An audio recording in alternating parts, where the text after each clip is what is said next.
Okay, so the Super Bowl was tonight. As of the recording of this, it was tonight, Sunday the 2nd. I did not watch the whole game, just parts of it. I was working, so, I didn't keep my eye on it every moment, and I didn't even really watch or see any of the commercials at the time that they aired. So I get on YouTube not long ago, when the game was still going. I got on YouTube, I'm surfing around, and I saw that there had been several trailers and teaser type things that had dropped, about maybe 3 or 4 of them related to the MCU stuff. And I found a channel that compiled all of them, the Falcon and Winter Soldier, Wandavision, and Loki. Compiled all of them. I had thought about just trying to hunt down all the individual ones and just doing separate, reactions to each one individually, but I felt like it would be more efficient just to watch them all at once.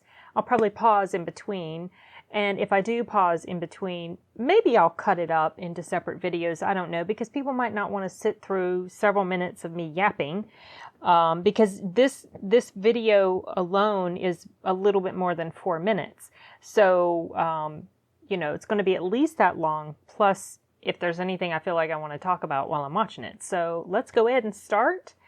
I'm assuming that the first one it's going to show us is going to have something to do with Falcon and Winter Soldier. So let's see. It's time.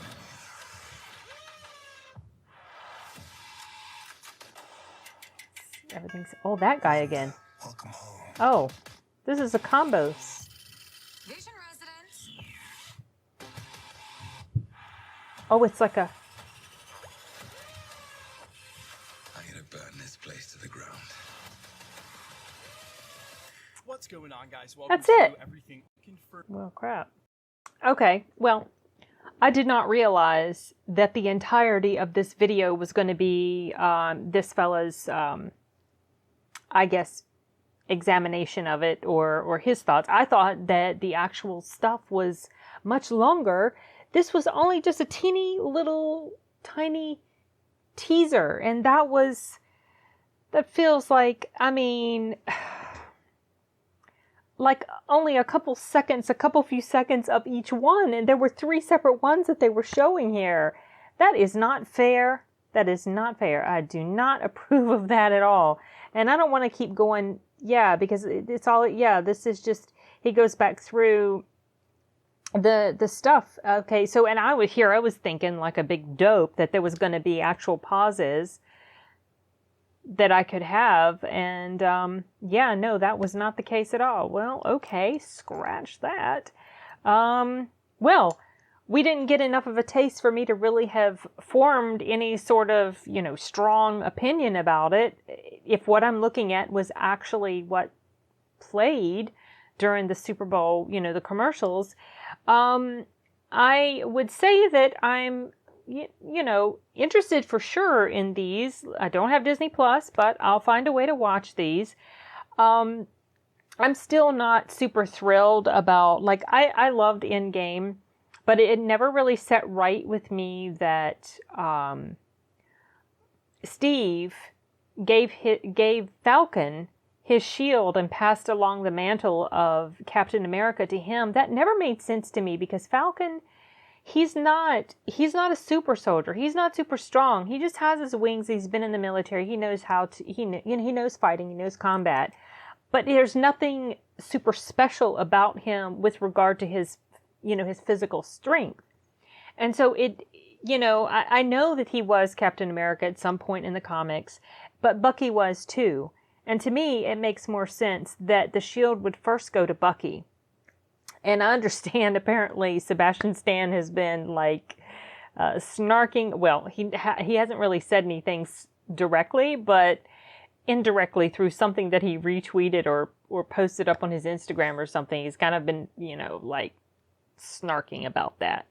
And I kind of agree with that sentiment he likely has, but I'm still definitely would be interested to watch the show, mostly because of Winter Soldier, not because Falcon. I liked Falcon's character okay, but he's not an interesting enough character to draw me into a show just about him. So for me, the pull is the combination of the Winter Soldier. And, you know, I don't know if at some point during the course of that show, if Bucky will end up becoming Captain America eventually, but the order in which it was done, starting with Endgame, just doesn't make any sense to me at all. WandaVision, I only know brief bits about WandaVision.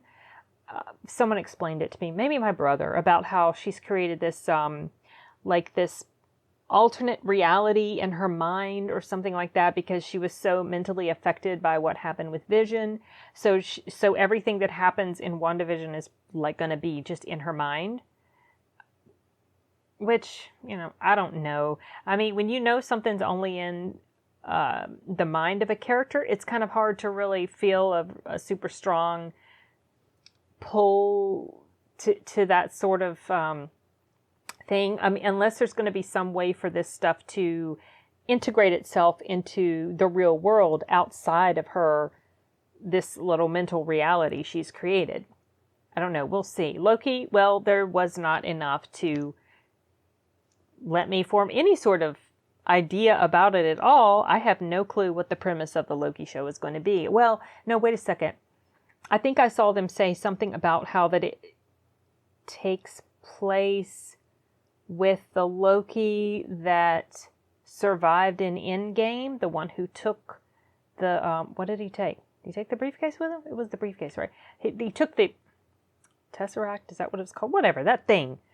That he took it, so there is a Loki alive somewhere. And I thought I read or heard or saw somebody say that the Loki show is going to be following his character. But I might be misremembering. I guess we'll find out. Anyway, beyond those thoughts, I really don't have a whole lot more to add to this because there was just not much at all to go by.